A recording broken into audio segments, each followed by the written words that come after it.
giving our kids free access to social media and phones at young ages. They are not ready for it. Their minds cannot cope with the dopamine. They can only have it up to a certain hour, and you take it away. They're children. You can take the phone away. We've got to intervene as parents. But as companies, we now have to deal with the influx of kids that are coming into our companies with addiction. Watch, I see it all the time. Walk through any office. You'll see the older employees have their phones on the sides of their computers as they're working. You'll see the youngest employees have their phones face up in front of their keyboards between their arms as they're working. And this is how they work.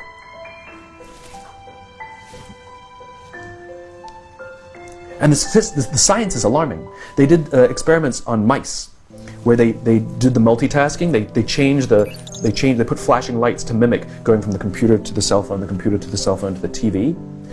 The mice that were exposed to the changing lights, it took them 3 times longer to solve a maze than the mice that weren't, and the damage was permanent. There is a subconscious reaction to these devices when we use them, okay?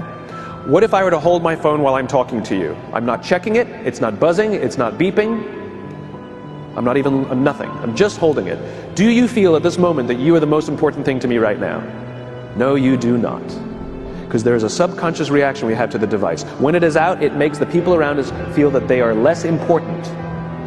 So when we're walking down the halls in our offices and somebody says, hey boss, can I ask you a question? You go, sure, what's on your mind? We've just told them they're not that important.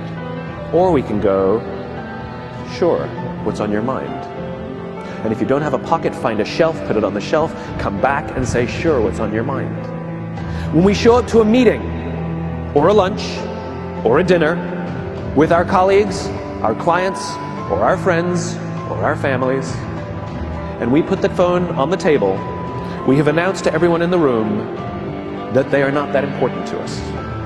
And by the way, putting the phone upside down is not more polite. My favorite one is when the meeting or at a lunch with someone, that the phone will ring and the caller ID will pop up and they will go, I'm not going to get it.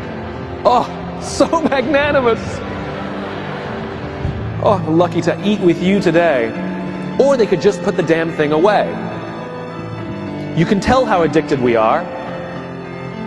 When somebody pulls out their phone when you're with them, how uncomfortable does that make us feel? You're walking down the street with someone, they pull their phone out. We feel stupid, so what do? We pull our phones out. We're so addicted. Somebody goes to the bathroom when we're at dinner, and what do we have to sit there by ourselves? God forbid we should look around the room for 5 minutes. We pull our phones out.